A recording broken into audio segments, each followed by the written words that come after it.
ভানু এক বিনোদশীলম বিবেক ভাষা কমনীয় কান্তি বিবেকিনাং তং সততং নমামি। বিবেক থেকে উৎপন্ন আনন্দে যার চিত্ত নিমগ্ন, যিনি বিবেক দানেই আনন্দিত, বিবেক জ্যোতিতে যিনি রমণীয় রূপশীল, সেই বিবেকীকে আমি সর্বদা নমন করি। আজকে শুভ স্বামী বিবেকানন্দজির জন্মদিন, যুব দিবস পালন হচ্ছে। তো সেই জন্য স্বামীজির জীবনী এবং বাণী নিয়ে কিছু আমরা আলোচনা করব। সেই জীবনী তো আমরা সবাই জানি, কিন্তু ছোটখাটো কিছু অংশ আমরা নিয়ে তার উপরে আমরা আলোচনা করব। সমস্ত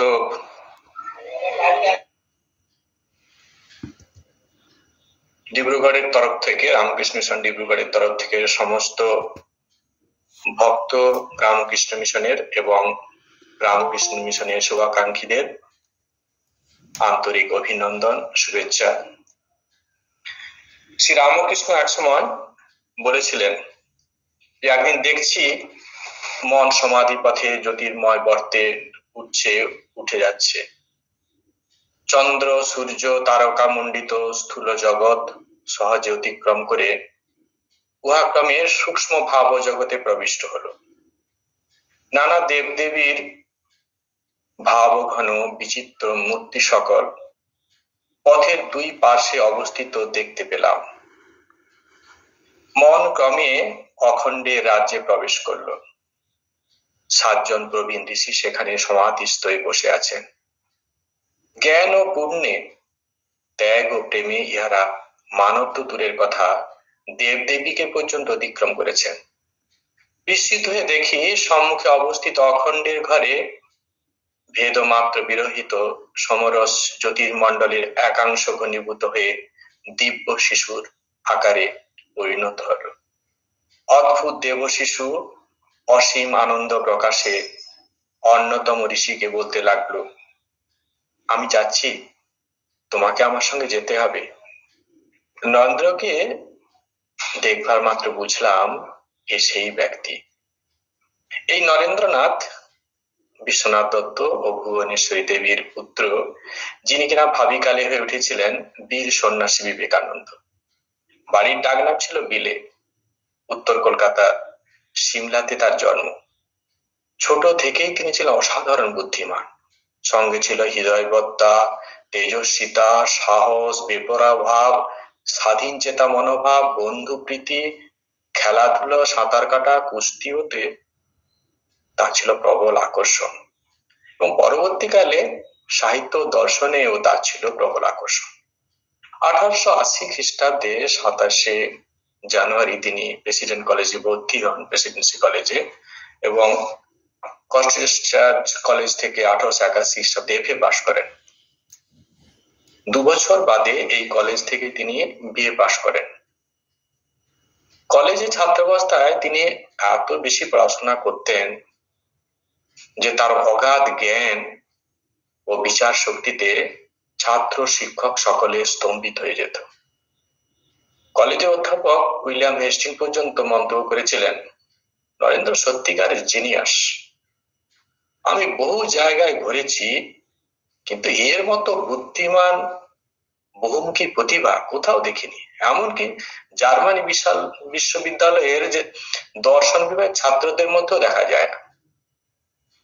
ছাত্রাবস্থাতেই তিনি দার্শনিক হারবার্ট স্পেন্সের একটি মতবাদের সমালোচনা করে তাকে চিঠি দিয়েছিলেন। স্পেন্সার তার উত্তরে নরেন্দ্রনাথকে যথেষ্ট প্রশংসা করে লিখেছিলেন যে বইয়ের পরবর্তী সংস্করণে তিনি এই সমালোচনা অনুযায়ী কিছু পরিবর্তন করবেন। আর তিনি লিখেছিলেন, তিনি তো জানতেন না, ভাবছেন তিনি যে ধরনের সমালোচনা করেছেন, তিনি ভাবতেন যে খুব বড় বয়স্ক মানুষই এরকম করেছেন। তাই তিনি লিখেছিলেন, ডিয়ার প্রফেসর নরেন্দ্রনাথ দত্ত। তখন স্বামীজি কিন্তু খুব অল্প বয়সে। কৈশোরের অন্তিম থেকে তার মধ্যে যে আধ্যাত্মিকতার জোয়ার উঠেছিল তা নিবারণের জন্য সেই তরুণ নরেন্দ্রনাথ বিভিন্ন জায়গায় ঘুরে বেড়াচ্ছে। ব্রহ্ম সমাজে, সায়েন্স অ্যাসোসিয়েশনের বিভিন্ন সভায় অ্যাটেন্ড করেছেন, পাশ্চাত্য দর্শন তন্ন তন্ন করে পড়েছেন এবং দীর্ঘ সময় ধরে তিনি ধ্যানে কাটাতেন। সত্যের সন্ধানে তার মন সবসময় অধীর হয়ে থাকত। স্পেন্সারের অজ্ঞবাদ, হিউমের সংশয়বাদ, মিলের থিসিস অন রিলিজিয়ন তার প্রশ্নকে আরো বেশি যুক্তিবাদী করে তুলেছিল। শেলি ও হেগেলের বিশ্ব প্রজ্ঞা নিয়ে তিনি আলোচনা করেছেন, কিন্তু কোথাও কোনো সমাধান তিনি পাননি। নরেন্দ্র চাইছেন প্রত্যক্ষ দর্শন। অনুমানের ভিত্তিতে জ্ঞান নিয়ে তিনি বিন্দুমাত্র সন্তুষ্ট না। অনুমান হলো পরোক্ষ জ্ঞান। কোন একটি বস্তুর জ্ঞানের মাধ্যমে যখন চিত্ত সম্বন্ধে জ্ঞান অর্জন করি, তখন সেই জ্ঞানটি হলো অনুমান ভিত্তিক জ্ঞান বা পরোক্ষ জ্ঞান। যেমন পাহাড়ের ওইদিকে ধোঁয়া দেখতে পেলাম, সঙ্গে সঙ্গে আমাদের জ্ঞান হলো ওখানে আগুন আছে, কারণ আগুন ছাড়া ধোঁয়ার অস্তিত্ব কল্পনাই করা যায় না। আমরা এই ধোঁয়াকে দেখে এই যে আগুনের অস্তিত্ব প্রমাণ করলাম, এটি হচ্ছে অনুমান, অনুমান ভিত্তিক জ্ঞান। এটি প্রত্যক্ষ জ্ঞান নয়, এটি হলো পরোক্ষ জ্ঞান। নরেন্দ্র চাইছেন জ্ঞানকে প্রত্যক্ষের উপর, অস্তিত্ব সম্বন্ধে প্রত্যক্ষ জ্ঞান। এমন সময় দেখা হলো শ্রী রামকৃষ্ণ দেবের সঙ্গে কলকাতা সুরেন্দ্র মিত্রের বাড়িতে। তারিখটা 1881 খ্রিস্টাব্দের 6 নভেম্বর। দ্বিতীয় দর্শন দক্ষিণেশ্বরে তখন জানুয়ারি মাস, 15 জানুয়ারি 1882 খ্রিস্টাব্দ। দক্ষিণেশ্বরে নরেন্দ্রনাথকে দেখা মাত্রই শ্রী রামকৃষ্ণ দেব কিন্তু বুঝে গিয়েছিলেন এই যুবক নরঋষির অবতার, মানুষের কল্যাণার্থে পৃথিবীতে নেমে এসেছেন। সেদিন নরেন্দ্রনাথ সরাসরি প্রশ্ন করলেন ঠাকুরকে, আপনি কি ঈশ্বর দর্শন করেছেন? উত্তর এলো, তা আমি তোকে দেখতে পাবো, তা তোমাকে দেখাতে পারি, তোমায় যেমন দেখছি তার চেয়ে স্পষ্ট ভাবে তাকে দেখি, তুমি যদি দেখতে চাও তোমাকেও দেখাতে পারি। নরেন্দ্রনাথ এতে তো স্তম্ভিত হয়ে গেলেন। তো তিনি এই ধরনের প্রশ্ন কিন্তু আগে অনেকেই করেছেন, কিন্তু এমন প্রথম একজন মানুষকে পেলেন যে যিনি কিনা ঈশ্বর দেখেছেন, শুধু দেখেছেন এটাতেই তিনি বলছেন না, যে তিনি অন্যকেও সেটা দেখিয়ে দিতে পারেন, তার সামর্থ্য রাখেন তিনি। যে প্রত্যক্ষ দর্শনকে তিনি এতদিন খুঁজে বেড়াচ্ছিলেন, আজ যেন তিনি হাতের মুঠোয় পেয়ে গেছেন। তো পরবর্তীকালে দক্ষিণেশ্বরে যখন আবার সাক্ষাৎ হয়েছে শ্রী নরেন্দ্রনাথের সঙ্গে, ঠাকুর কিন্তু শ্রী নরেন্দ্রনাথকে সমাধি স্তরে প্রায় পৌঁছে দিয়েছেন। এই অভিজ্ঞতা নরেন্দ্রের মনে একটা বিরাট প্রশ্ন উঠেছে। তিনি ভাবছেন, যিনি স্পর্শ মাত্রই যে আমার মতো এত প্রবল দৃঢ় মনের ব্যক্তির উপর প্রভাব বিস্তার করতে পারে, তার শক্তি তো অসাধারণ। ঈশ্বরের অস্তিত্ব নাস্তিত্বের ব্যাপারে নরেন্দ্রনাথ এতদিন যুক্তি ও অনুমানের উপর নির্ভর করেছিলেন, আর এই সহজ সরল মানুষটা প্রত্যেকের উপর দাঁড়িয়ে কথা বলছেন, কিন্তু সহজে তার যুক্তিবাদী মন সেটিকে মেনে নেননি। বারবার শ্রী রামকৃষ্ণ দেবের ত্যাগ, পবিত্রতা, আধ্যাত্মিকতা এসব ব্যাপার নিয়ে তিনি অনেক পরীক্ষা চালিয়েছেন এবং শেষ পর্যন্ত তিনি এই সিদ্ধান্তে উপনীত হয়েছেন যে শ্রী রামকৃষ্ণ সত্যি অসাধারণ মানুষ। শুধু তাই নয়, এক সময় এই অসাধারণ মানুষটিকে তিনি অবতার বরিষ্ঠা বলে চিহ্নিত করেছেন এবং জগৎ সংসারে তার ভাবকে প্রচার করেছেন। প্রায় 6 বছর তিনি ঠাকুরের সঙ্গ করেছেন এবং তার শিক্ষার জন্য সেই ঠাকুরের শিক্ষা গুণে আধ্যাত্মিক উপলব্ধি হয়েছে। নরেন্দ্রনাথ ঈশ্বরকে প্রত্যক্ষ করেছেন। তো একদিন ঠাকুর রামকৃষ্ণদেব বসে আছেন, সেখানে কেশবচন্দ্র সেন, বিজয় কৃষ্ণ গোস্বামী, অন্যান্য ব্রহ্ম নেতারা আছেন, আর নরেন্দ্রনাথও সেখানে আছেন। তো শ্রী রামকৃষ্ণ তাদের দিকে তাকাচ্ছেন ভাবস্থ অবস্থায়। একবার দেখছেন কেশবের দিকে, একবার বিজয় কৃষ্ণের দিকে দেখছেন, আবার নরেনকেও দেখছেন। আস্তে আস্তে স্বভাবভঙ্গ হয়ে গেল। তিনি বললেন,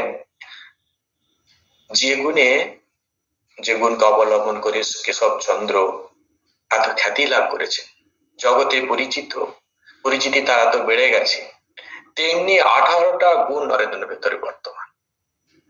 কেশব আর বিজয়ের ভেতরে প্রদীপ জ্বলছে মাত্র, কিন্তু নরেন্দ্রের ভেতরে জ্ঞান সূর্য উদয় হয়েছে, তার সমস্ত মায়ামোহ দূর হয়ে গেছে। নরেন্দ্র বলছেন যে, করেন কি মশাই, কি বলছেন আপনি? কোথায় কেশবচন্দ্র সেন, বিজয় কৃষ্ণ গোস্বামী, আর কোথায় আমার মতো স্কুলের একটা ছোড়া? আমাকে আপনি এমন ভাবে প্রশংসা করছেন, লোকে শুনলে যে আপনাকে উন্মাদ বলবে। তো ঠাকুর তাতে মুচকি হেসে বলছেন, তা কি করব বল, মা আমাকে দেখিয়ে দিচ্ছে। মা যে আমাকে বলাচ্ছেন, তিনি নিজে তো কিছু করছেন না, মা যেমন ভাবে বলান তেমনি ঠাকুর বলছেন। আবার একবার ঘটনা হয়েছে, নন্দনার জন্য ঠাকুর সবসময় ভাবনা চিন্তা করেন, উতলা হয়ে পড়েন। তো নরেন্দ্রনাথ বলছেন, মশাই আপনি এত নরেন নরেন ভাবেন কেন? আপনি ভদ্রাজার কথা জানেন তো, যে হরিণ হরিণ ভেবে দেহত্যাগ করেছিল বলে পরজন্মে হরিণ হয়ে জন্ম হয়েছিল। তা আপনি যদি নরেন নরেন করতে থাকেন তো আপনারও তো ওই সেই গতি হবে। ঠাকুর নরেনকে তো খুব ভালোবাসেন, আর তিনি অনুভূতিতে দেখেছেন যে নরেন্দ্র হচ্ছে সপ্তঋষির একজন, পৃথিবীতে নেমে এসেছেন তাঁর বার্তাবহ রূপে তারই ভাবকে জনসমাজে প্রচার করার জন্য। তো সেই কারণে ঠাকুরের মনে হলো, নরেন যখন বলছে তা তো ভুল হওয়ার কথা নয়, তাহলে মা কি আমাকে সব ভুল দেখাচ্ছে? ঠাকুরের মনে তখন সন্দেহ হয়েছে। যার উপর আমি সর্বতভাবে নির্ভরশীল, তিনি আমাকে বেতারে চলতে দিলেন। যাই হোক, তিনি তখন কি করলেন, সন্দেহ মেটানোর জন্য ভবতারিণী মন্দিরে ছুটে গেলেন।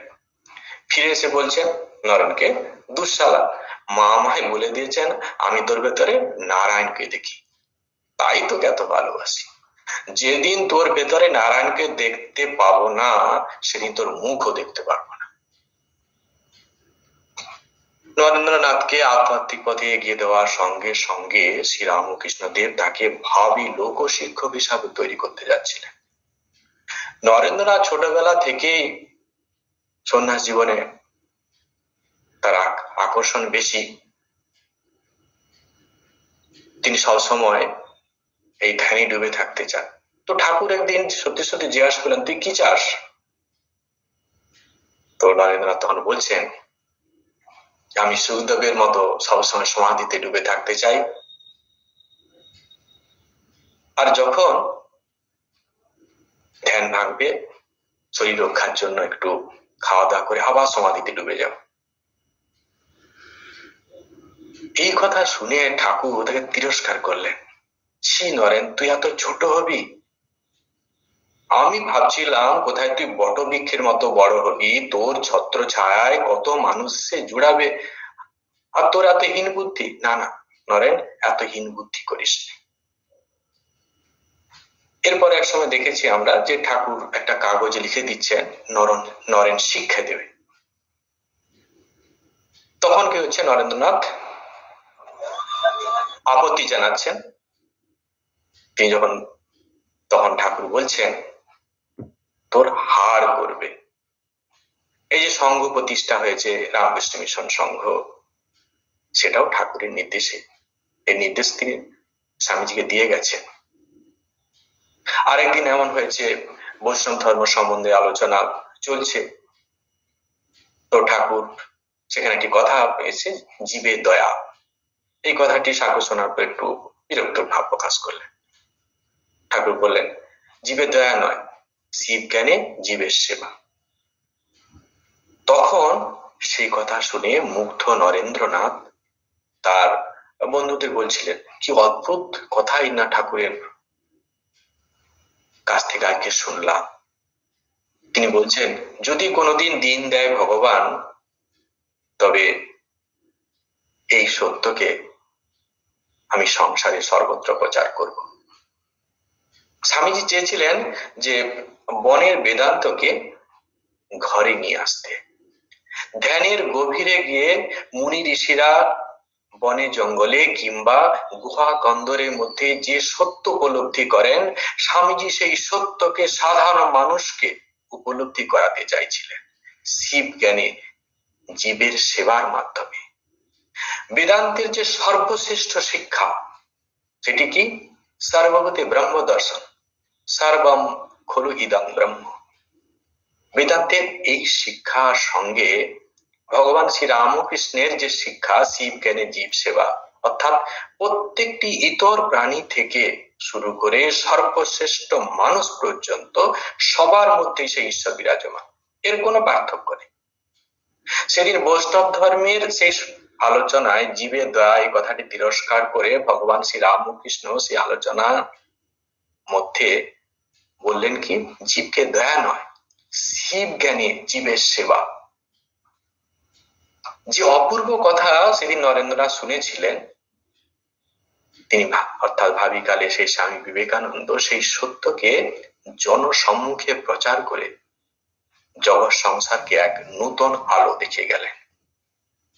এটাই হলো ঠিক ঠিক বনের বেদান্তকে ঘরে নিয়ে আসা, আধ্যাত্মিক জীবনের চরম উপলব্ধিকে ব্যবহারিক জীবনে নিয়ে আসা।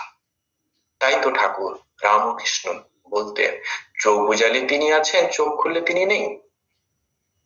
চিরাচরিত গুরুকুল কথায় যে বেদান্ত পাঠ করানো হয়, সেখানে অন্তিমে যে পাঠটি হয় সেটি হচ্ছে কি, সর্বম খলুদং ব্রহ্ম, সর্বম খলু ইদং ব্রহ্ম।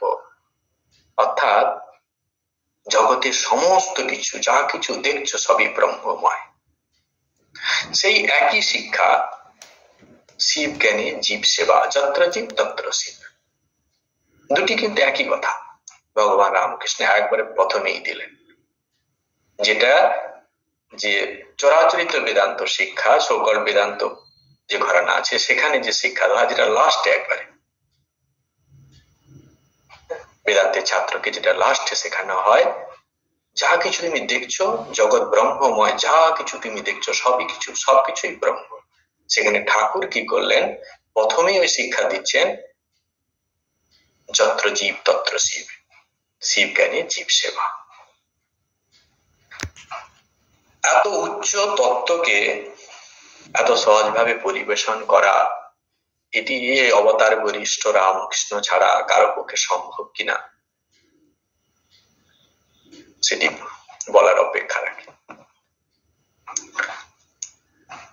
তাই তো আমরা স্বামীজির মুখে শুনতে পেয়েছি সেই বার্তা, আমরা চাই ধর্ম যা মানুষ তৈরি করে। দুর্বলকারী অতীন্দ্রিয় বাদগুলিকে পরিত্যাগ করো, সাহসী হও। পরবর্তী 50 বছরের জন্য অন্যান্য সব অর্থহীন দেবতা আমাদের মন থেকে বিদায় নিক। একমাত্র দেবতা যিনি জাগ্রত, সে আমাদের জাগে। সর্বত্র তার পা, সর্বত্র তার কান, তিনি সর্বব্যাপী। আমাদের চারিদিকে যারা আছেন তাদের পূজা সর্বাগ্রে প্রয়োজন। ঠিক একইভাবে কথা আমরা গীতার মধ্যে পাচ্ছি। সেখানে বলা হচ্ছে কি, সর্বত প্রাণীপাদান্তাৎ সর্বতোক্ষি শিরোমুখাম সর্বত শ্রুতিমত লোকে সর্বম আবৃত তিষ্ঠতি। সর্বত্র তার হাত, পা, চোখ, মাথা, মুখ, সর্বত্র তার কান, অর্থাৎ সেই ব্রহ্ম জগতের সব কিছুকে পরিব্যাপ্ত করে রয়েছে। আবার এই কথা একই ভাব আমরা ঋগ্বেদে পুরুষ সূক্তমের মধ্যেও পাই। সেখানে বলছে সহস্র শীর্ষ পুরুষ সহস্রাক্ষ সহস্রপাদ সভূমিং বিশ্বত বৃত্তা অত্যতিষ্ঠত সান্দুলম। সেই সর্বব্যাপক পরমেশ্বর তার অনন্ত শির, অনন্ত নেত্র, অনন্ত পা, তিনি জগতের সবকিছুকে ব্যক্ত করে রেখেছেন। মানুষই স্বামীজির কাছে ভগবান, মানুষের মধ্যেই তার শ্রেষ্ঠ প্রকাশ। ঈশ্বর বুদ্ধিতে বা করাই হচ্ছে তার ধর্ম।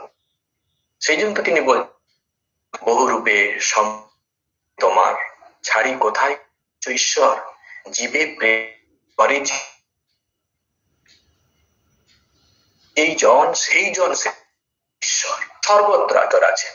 ইংরেজি ঈশ্বর আছেন অচল, তিনি নড়েন না, চড়েন না, কথাও বলেন না, কিন্তু আর্ত মানুষ কথা দুঃখ জানায়, তার দুঃখ দূর করে দিলে কৃতজ্ঞতা প্রকাশ করে। মন্দিরে ঈশ্বরের বিগ্রহ, মানুষ বিগ্রহ, পার্থক্য এই যে একজন অবাক আর একজন সবাক। স্বামীজি এই সবাক সচ্চল ঈশ্বরের দুঃখ বেদনা জানতে চেয়েছিলেন।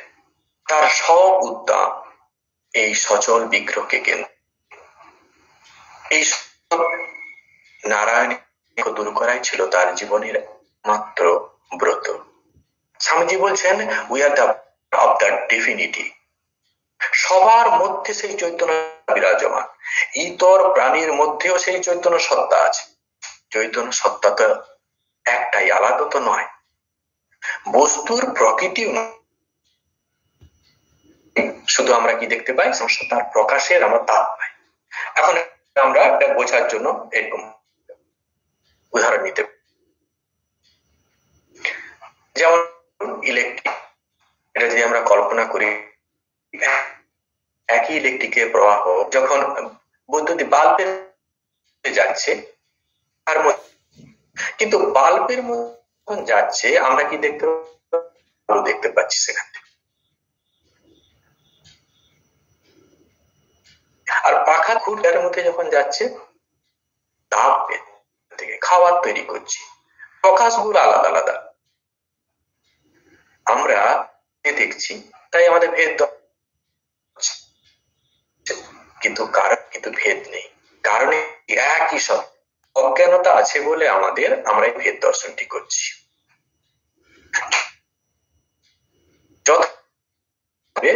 আমাদের মধ্য থেকে যখন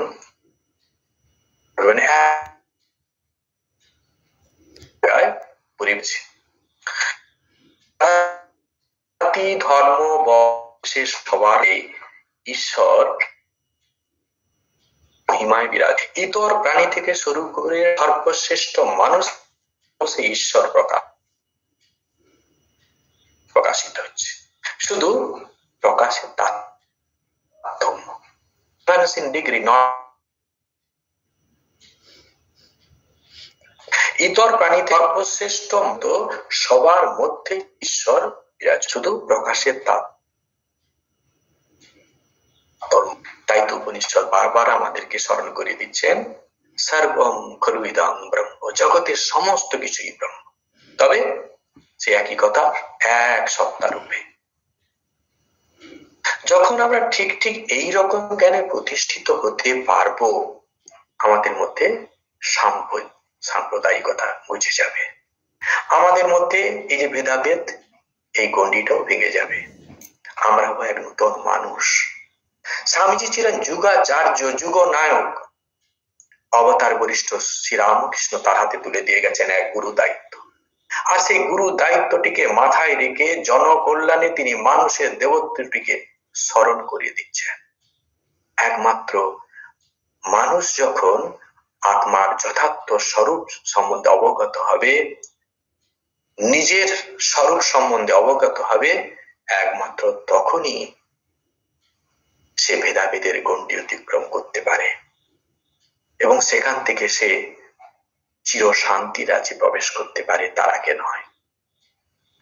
দীর্ঘকাল বিদেশি শাসনের কবলে পড়ে ভারতবাসী ভুলে গেছে তার যথার্থ স্বরূপ, ভুলে গেছে তার অসীম শক্তির কথা। দীর্ঘকাল পরাধীনতার মধ্যে থেকে দীর্ঘকাল মুখোপেক্ষা দেখি এর কারণে কি হচ্ছে, দীর্ঘকাল মুখোপেক্ষা পরানুকরণ এর মাধ্যমে নিজস্বতা সে ভুলে গেছে। এই পরমুখাপেক্ষী ভাবটি সব সময় অপরের উপর নির্ভরশীল। পর যা করছে পরানুকরণ, অপরে যা করছে সেটাকে আমাকে করতে হবে। এই মুখাপেক্ষী এবং পরানুকরণ, এটি ভারতের মধ্যে আমরা যখন বিদেশি শাসনের মধ্যে ছিলাম এই ভাবগুলো আস্তে আস্তে ঢুকে গেছে। তাই স্বামীজি স্বদেশবাসীর কাছে যে জাতীয় ঐতিহ্যটিকে জাগিয়ে তোলার চেষ্টা করছে। যখন আমরা বিপদগামী হই তখন গুরুস্থানীয় ব্যক্তিরা আমাদের পরিবারের ঐতিহ্যের কথা দেন, আমাদের পিতামাতা আদর্শের কথা স্মরণ করিয়ে আমাদের এগুলো করেন কেন আমাদের কাছে? এর দ্বারা আমাদের বিবেকটাকে দেন, যাতে আমরা আবার ঠিক ফিরে আসি। স্বামীজি বলতেন লেভেলিং ডাউন নয়, এই যে অবস্থাতে আছে থেকে আধ্যাত্মিক পথে তথা অবশ্য সমাজ জীবনের স্তরে আরেক ধাপ এগিয়ে দেওয়াই স্বামীজির লক্ষ্য। স্বামীজি চেয়েছিলেন উত্তরণ, জনজীবনের উত্তরণ, জীবনের উত্তরণ, আর বেশ ধরনের মধ্য দিয়েই সমষ্টি উত্তরণ সম্ভব। অন্যভাবে সম্পূর্ণের মধ্য দিয়েও বেষ্টির উন্নয়ন। তাই ভারত চরম দুর্দিনে শোনালেন সেই বাণী, হে ভারত, এই পরানুবাদ, পরানুকরণ,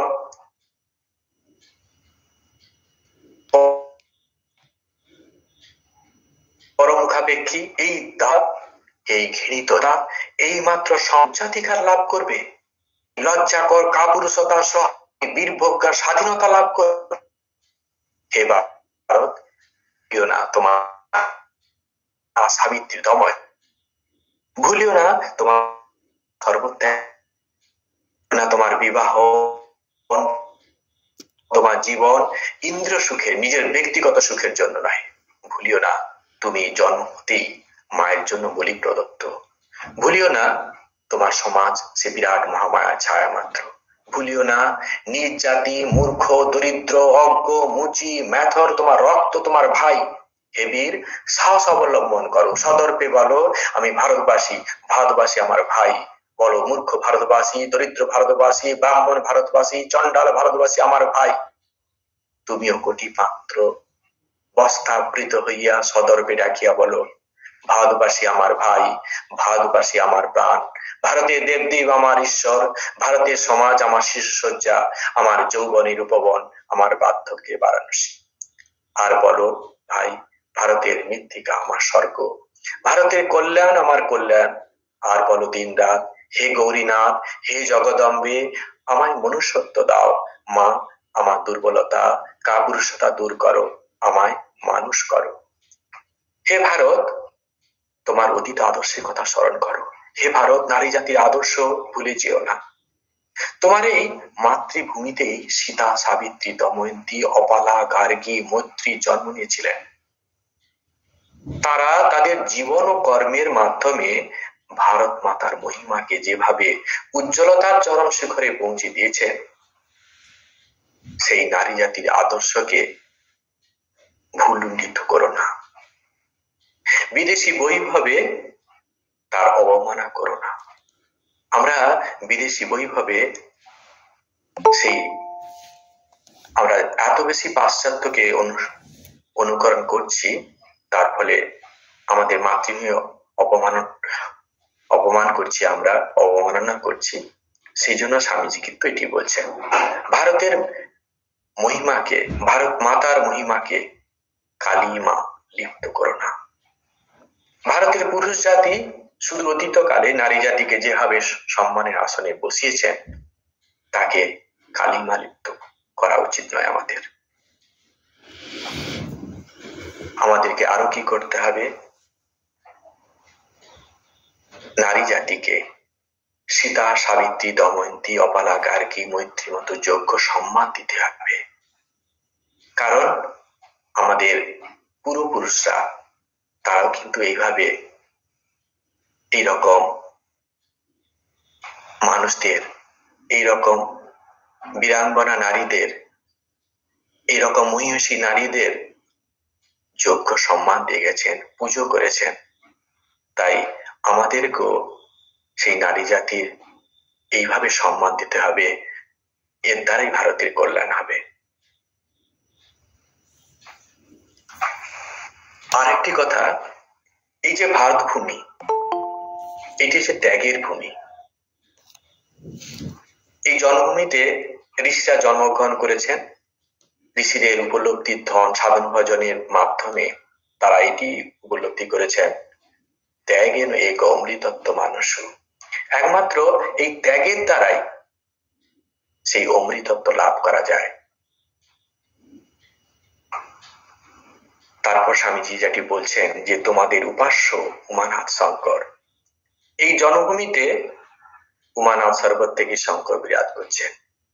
তুমি ভুলে যেও না যে তোমার বিবাহ, তোমার ধন, তোমার জীবন ইন্দ্র সুখের, নিজের ব্যক্তিগত সুখের জন্য নয়। কেন? কারণ তুমি হলে ত্যাগের পরাকাষ্ঠা, আমরা হলাম ঋষির বংশধর। সেই বংশ মর্যাদাকে আরো মহিমান্বিত করাই হলো আমাদের একমাত্র লক্ষ্য। সেই জন্য আমাদের জীবনটি হবে, আমাদের কার্যটি হবে আদর্শযুক্ত। গীতাতে ভগবান বলছেন, সৃষ্টিকালে প্রজাপতি ব্রহ্মা প্রজা সৃষ্টির যজ্ঞ করলেন, আর বললেন কি, আমি এই যে যজ্ঞ করলাম, এই যে ভূতবর্গ সৃষ্টি করলাম, তোমরা উত্তরোত্তর এই যজ্ঞকে বর্ধিত করো। সহযজ্ঞ প্রজা সৃষ্ট পুরবাচ প্রজাপতি অনেন প্রসবী সাধ্যম এইসব অতিষ্ঠ কামধ।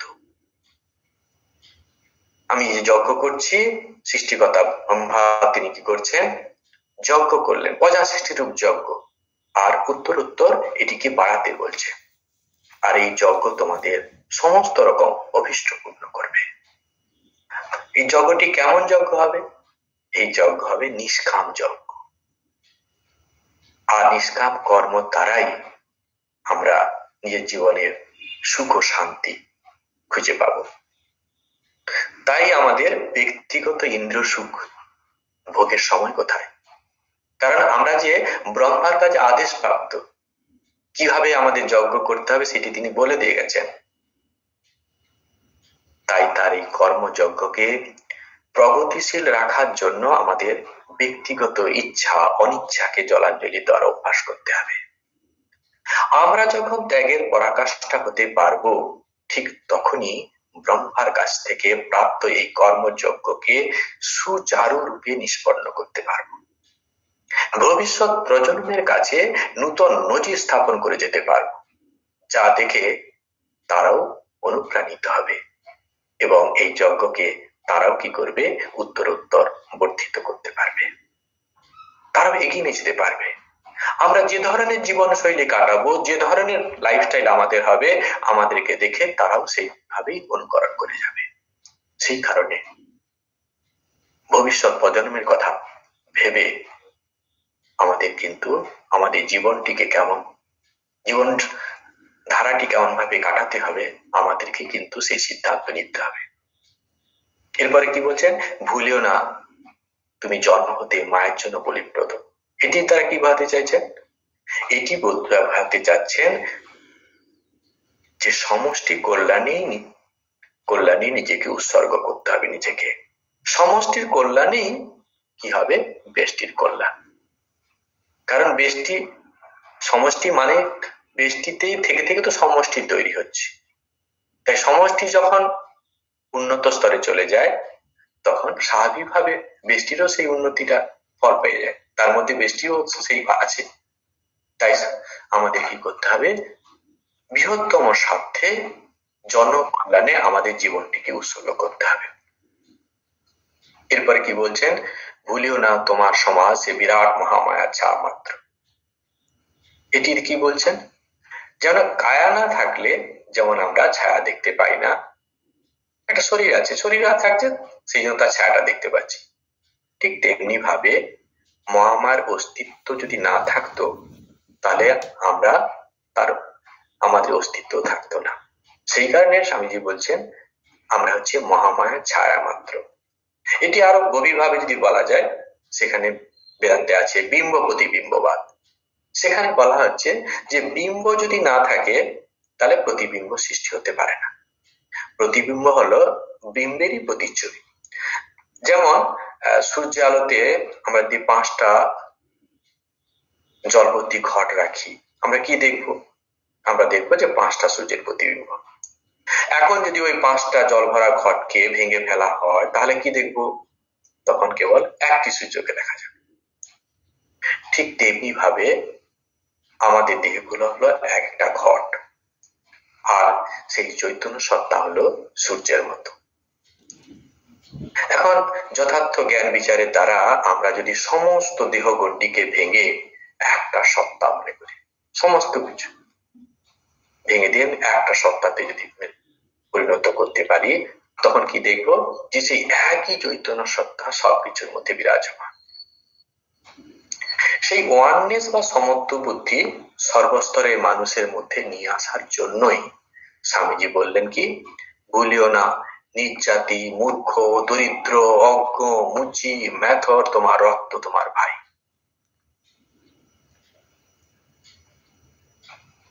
আরেকটি শ্লোক সুভাষিত আছে, সেটা হচ্ছে কি, অয়ং নিজ পরবেতি গণান লঘুতে দশাম উদার চরিতাম তু বসুধৈব কুটুম্বকম। এটা আমার, ওটা অন্যের, এ ভাব শুধু যেটা স্বার্থবাদী, ক্ষুদ্র স্বার্থবাদী মানুষের মধ্যে দেখা যায়। যারা উদার চেতা মানুষ, মহান মানব যারা, তারা এই পৃথিবীর সবাইকে একই পরিবার বলতে পারবে। বসুধৈব কুটুম্বকম, এক সত্তা হিসেবে দেখে। সবাই আমরা সেই একই পরিবারের সন্তান। শুধু তথ্য আমরা অনেক জানবো, কিন্তু সেগুলোকে ব্যবহারিক জীবনে প্রয়োগ করব না, তাহলে তো কোনো লাভ নেই। সেই জন্য এটিকে আমাদের শিক্ষা, এই শিক্ষাকে আমাদের কি করতে হবে? নিজের ব্যবহারিক জীবনে লাগাতে হবে। এবং কি করে করব সেটি কিন্তু, সেই উপদেশটিও কিন্তু স্বামীজি দিচ্ছেন এখানে, সেই শিক্ষাটি। তিনি কি বলছেন? নিরন্তর অভ্যাস করতে হবে। কি করে খুঁজে পেলাম সেটি যে নিরন্তর অভ্যাস বলছেন? সেই জন্য স্বামীজি পরবর্তীকালে কি এখানে পরে নিতে বলছেন কি, আমরা দেখবো সেখানে পৌঁছানোর আগে, নিরন্তর অভ্যাস করলে কি হবে আমাদের? যখন আমরা নিরন্তর অভ্যাস কোনো জিনিস করতে থাকবো, তখন সেটা আমাদের স্বাভাবিক হয়ে যাবে। কৃত্রিম ভাবেও যদি আমরা কোনো কিছু অভ্যাস করে যাই, তবে এক সময় আমরা সেইভাবেই ভাবিত হয়ে যাব। বেদান্তে এটাই বলছেন ভ্রমর কীটবৎ, ভ্রমর কীটবৎ।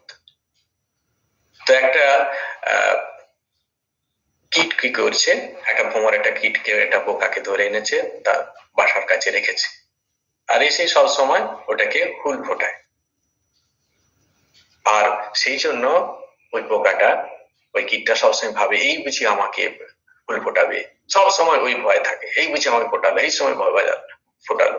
এই বারবার ভাবতে ভাবতে ওই কীটটা কি হয়েছে? ভ্রমর হয়ে গেছে। এই শাস্ত্রে বলছে।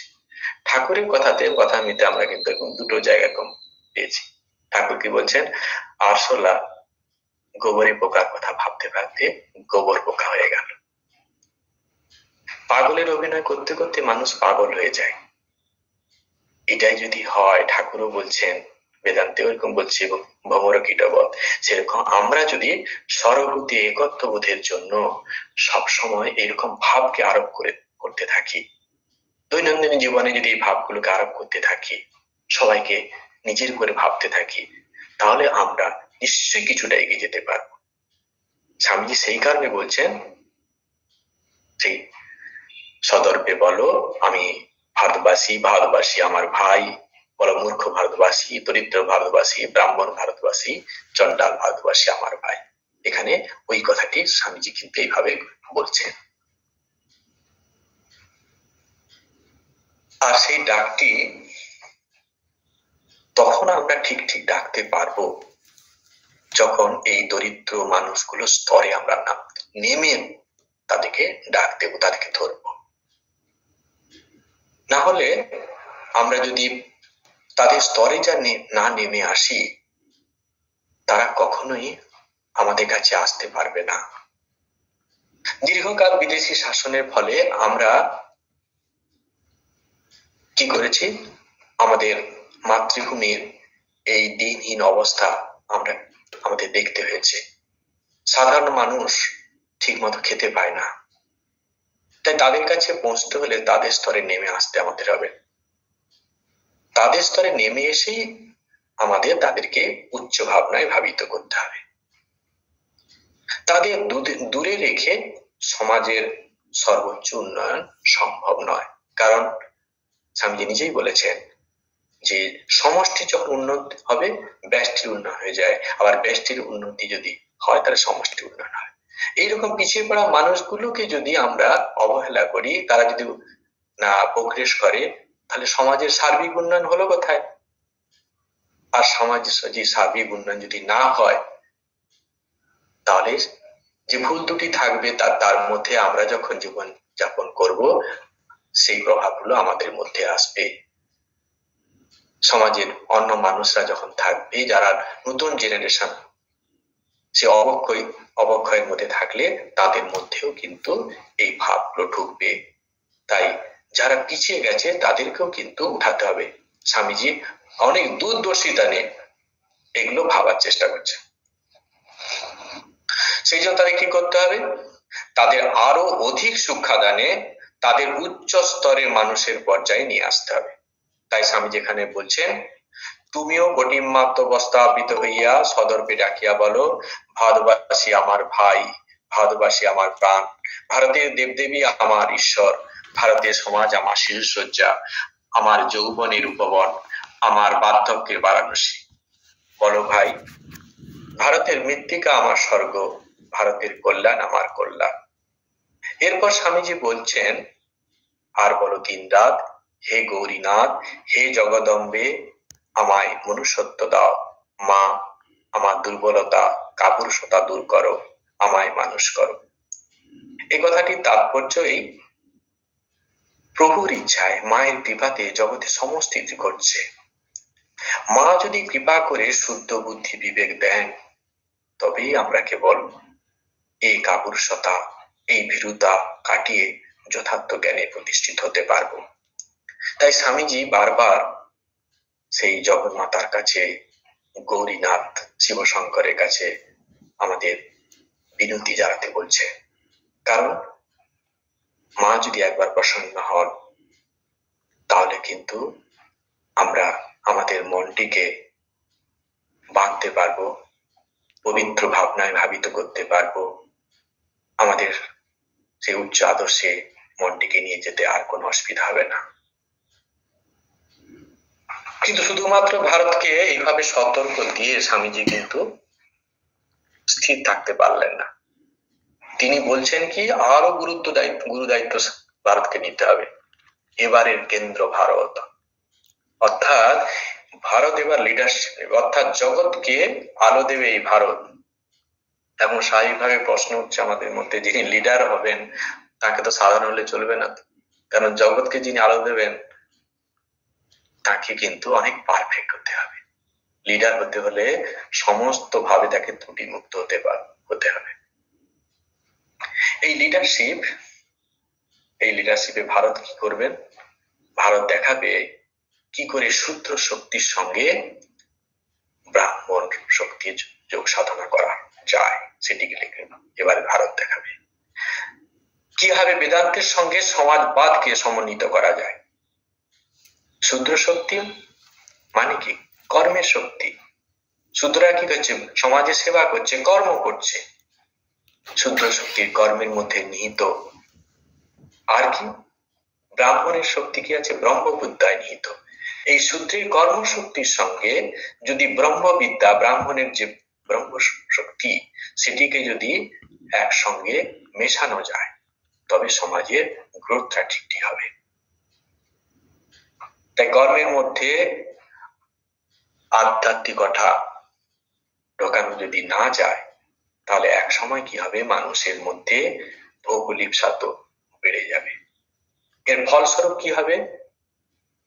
ব্যক্তি জীবন তো সমস্যা আসবেই, সঙ্গে সঙ্গে আমরা কি দেখতে পাবো, সমষ্টি জীবনেও কিন্তু এর প্রভাব পড়বে, অর্থাৎ সমাজ তখন ধ্বংসের মুখে চলে যাবে। তাই স্বামীজি চাইছেন যোগ ও কর্ম সমুচ্চয়। এতে তখন মনে হয় যে যোগ কর্ম দুটো আলাদা জিনিস যখন একসঙ্গে আসবে, তাহলে কি হবে, সেটা তো আবার প্রবলেম সৃষ্টি করতে পারে। অর্থাৎ যোগ আর কর্ম দুটো আলাদা। এটা এই যে যোগ বলতে এখানে মানে এখানে বলছে জ্ঞান আর কর্ম, এটা যে আলাদা বিষয়, এটা কিন্তু তা নয়, দুটোই কিন্তু একই। সেই জন্য গীতাতে ভগবান দ্বিতীয় চ্যাপ্টারে কিন্তু এটি সাংখ্যযোগের মধ্যে খুব সুন্দর করে বলছেন, দুটি শ্লোক খুব সুন্দর। সাংখ্যযোগো পৃথক বালা প্রপদ্যন্তি ন পণ্ডিতাঃ একমপি অস্থিত সাম্যক উভয়োর্বিন্দতে ফলম যৎ সাংখ্যই প্রাপ্যতে স্থানম তজ্যোগৈ অপি গম্যতে একং সাংখ্যঞ্চ যোগঞ্চ যা পশ্যতি সপশ্যতি। খুব সুন্দর শ্লোক। এই সাংখ্যযোগ অর্থাৎ এখানে সাংখ্যযোগ মানে জ্ঞান যোগ। সাংখ্য আর হচ্ছে যোগ কথার উত্তর এখানে নিষ্কাম কর্মকে বলা হচ্ছে। এই জ্ঞান আর কর্ম এই দুটোকে যারা অজ্ঞ, যারা বালক, অজ্ঞ বলতে এখানে যে দেখো শিশুর মতো, তারা ঠিক ঠিক যথার্থ জ্ঞানী না, তারা আলাদা করে দেখে। যারা যথার্থ জ্ঞানে প্রতিষ্ঠিত হতে পারেনি তারাই এই জ্ঞান যোগ আর নিষ্কাম কর্মযোগকে আলাদা করে। পণ্ডিতা যারা জ্ঞানে প্রতিষ্ঠিত হয়েছে তারা কিন্তু এরকম ভাবে না। তারা কি ভাবে, যে কোনো একটা যদি সাধনা করি, সে জ্ঞান যোগে সাধনা করি কি নিষ্কাম কর্মযোগে সাধনা করি, তার থেকে কিন্তু আমরা একই ফল প্রাপ্ত অর্থাৎ মোক্ষ লাভ করব। সেই জন্য পরশ্লোকে ভগবান কি বলছেন, যৎসাংখ্যই প্রাপ্যতে স্থান, অর্থাৎ জ্ঞান যোগীরা যে স্থান প্রাপ্ত হয় সাধন ভজনের মাধ্যমে, আর নিষ্কাম কর্মযোগী তজ্যোগী অভিগম্যতে, অর্থাৎ নিষ্কাম কর্মযোগীও সেইখানেই পৌঁছে যায়। সেই জন্য এই জ্ঞান যোগ এবং নিষ্কাম কর্মযোগকে যে একই দৃষ্টিতে দেখে, যে একই জিনিস, সেই হচ্ছে ঠিক ঠিক দেখছে, তিনি হচ্ছে যথার্থ জ্ঞানী। তো এই কারণে যে সমাজের মধ্যে যখন যারা পিছিয়ে গেছে তারা সেই শূদ্র, এই শূদ্রকে যদি আমরা জ্ঞানের আলোকে যদি থেকে জ্ঞান প্রদান করি, তাহলে কি হচ্ছে সমাজে আরো উন্নয়ন হবে। শুধু কর্মের মধ্যে কর্ম দ্বারা হবে না, তার সঙ্গে যদি জ্ঞান না থাকে তাহলে কিন্তু সেই কর্মটি সুন্দরভাবে হবে না। সেই কারণে স্বামীজি কি করতে যাচ্ছেন, সংমিশ্রণ চাচ্ছেন। স্বামীজির মতে ভারতের জাতীয় আদর্শ হচ্ছে ত্যাগ ও সেবা, অর্থাৎ প্রত্যেক ব্যক্তি চেষ্টা করবে বহুজন হিতায় বহুজন সুখায় জীবনপাত করতে। ব্যক্তিগত সুখের জন্য জীবন নয়, সমষ্টির কল্যাণই ব্যক্তির কল্যাণ। স্বামীজি কেন ভারতবর্ষের উদ্দেশ্যে এই বাণী শোনাতে যাচ্ছেন, উদ্দেশ্য একটাই। স্বামী যখন পাশ্চাত্য দিকে দেখছেন, সেখানে কর্মের যে ধারা সেটি সূচনাতে অমৃতের মতো মনে হলেও পরিণামে বিষণীয়, কারণ তারা কর্মের কৌশল জানে না। গীতাতে ভগবান আবার বলছেন যোগ কর্ম সুকৌশল, কর্মের কৌশলই হচ্ছে যোগ। সেটা কি, কর্মের কৌশলটা কি না, নিষ্কাম ভাবে কর্ম করা। নিষ্কাম ভাবে কর্ম করলে, অর্থাৎ কোন রকম কামনা ছাড়া, বাসনা না নিয়ে যদি কোনো কিছু কর্ম করা যায়, তার দ্বারাই কিন্তু চিত্ত শুদ্ধি হবে এবং আমরা তার সঙ্গে যোগযুক্ত হতে পারবো। তমগুণে আচ্ছন্ন এই মানব সমাজকে যদি গতিশীল করতে হয়, তবে এই শূদ্র শক্তি অর্থাৎ কর্মই পারে এই প্রগতিশীল করতে থাকে। কারণ যারা একবারে ঘুমিয়ে আছে তাদের মধ্যে সত্যগুণ প্রথমে আনা যাবে না। সেই জন্য স্বামীজি কি চাচ্ছেন এখানে, যে রজগুণে ঢোকাতে হবে প্রথমে। সেই কারণে শূদ্র শক্তিকে তিনি কি করছে, বার করছেন। শূদ্রের শক্তি কি, কর্ম, তার সেবা করছে সমাজে, সেই জন্য কর্ম শূদ্র শক্তি। শূদ্র শক্তি জাগরণ মানে কর্মের মাধ্যমে তিনি কি করছেন, সেই জায়গাতে নিয়ে যাওয়ার চেষ্টা করে, শব্দ করে নিয়ে যাবেন। আর শুধু কর্ম যদি করে হয় তাতে কিন্তু ঠিক ঠিক হবে না। সেই কারণে জ্ঞান কর্মের মধ্যে তিনি জ্ঞানের সংমিশ্রণ ঘটাতে যাচ্ছেন। তখন কি হবে, এই কর্মই তাকে ধীরে ধীরে ধীর ধারাবাহিক গতিতে শক্ত করে নিয়ে যাবে।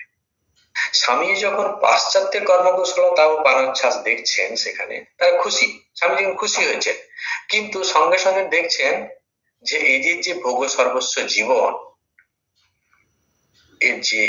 এর পরিণাম খুব ভয়াবহ। তাই স্বামীজি বলছেন, তোমরা আগ্নেয়গিরির মুখে দাঁড়িয়ে আছো, যে কোনো মুহূর্তে বিস্ফোরণ করতে পারে।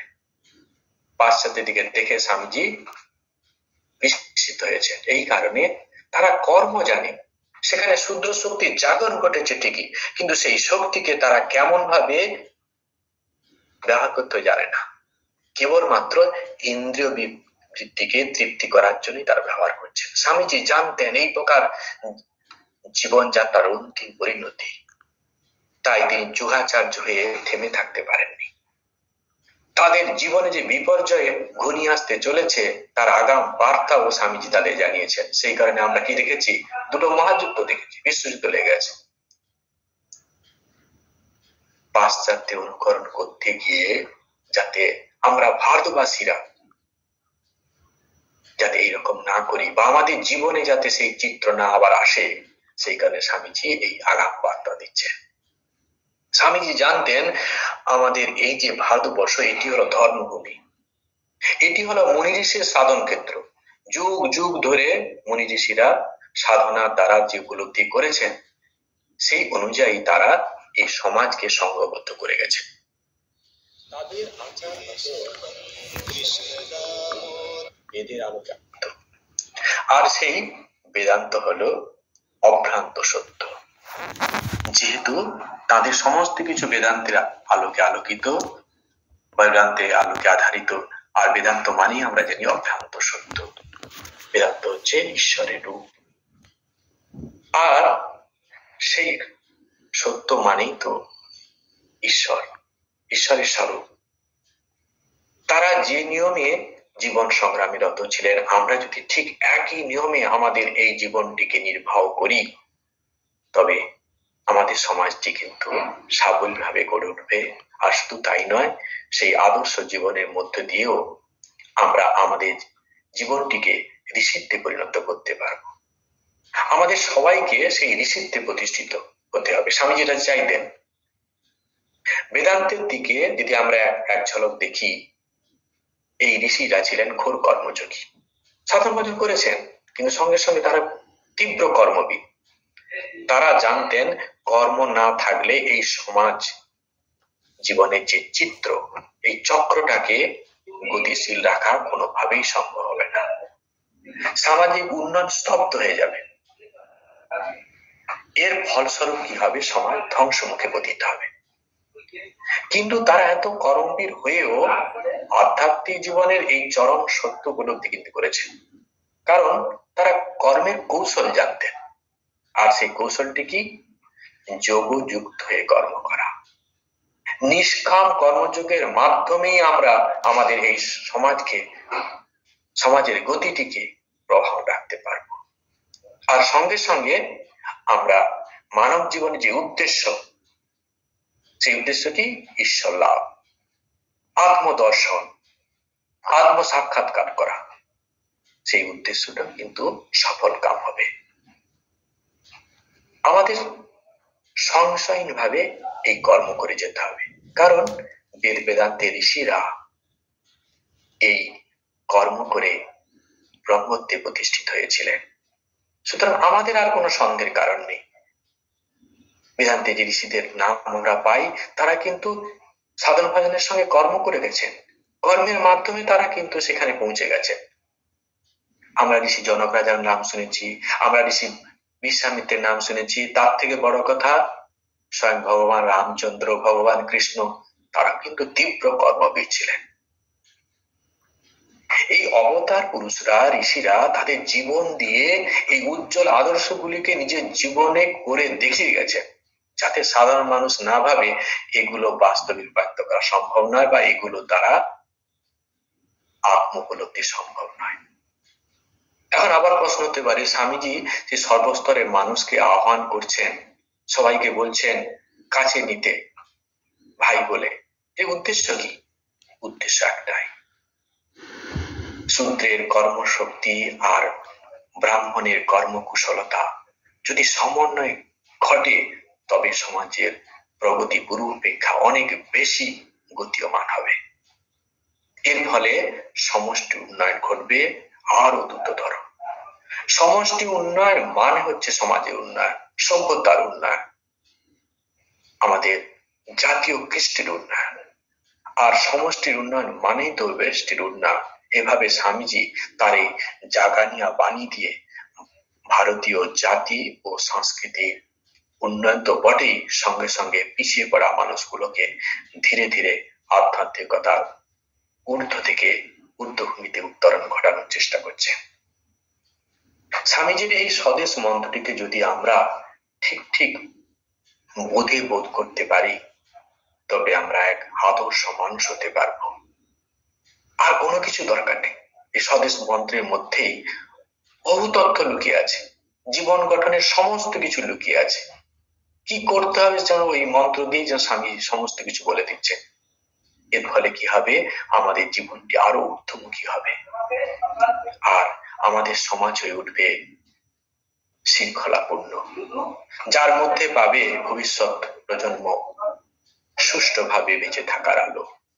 আজকে স্বামীজির জন্মদিনে তার চরণতলে একান্ত প্রার্থনা, তিনি যেন আমাদের আশীর্বাদ করেন, আমরা যেন তার এই নির্দেশিত পথে আমাদের জীবনটিকে গঠন করে এই মনুষ্য জীবনের সার্থকতা লাভ করতে পারি। ওম অসতো মা শতগময় তমসোর মা জ্যোতির্গময় মৃত্যুর মা অমৃতম গময়। ওম জননীং শারদাং দেবীং রামকৃষ্ণং জগদ্গুরুং পাদপদ্মে তয়স্যিত্বা প্রণমামি মুহুর। সবাই ভালো থাকুন, আনন্দে থাকুন, সবাই মঙ্গল কামনা করি। মা ঠাকুর সবাইকে ভালো রাখুন, সুস্থ রাখুন। এখানেই রাখছি।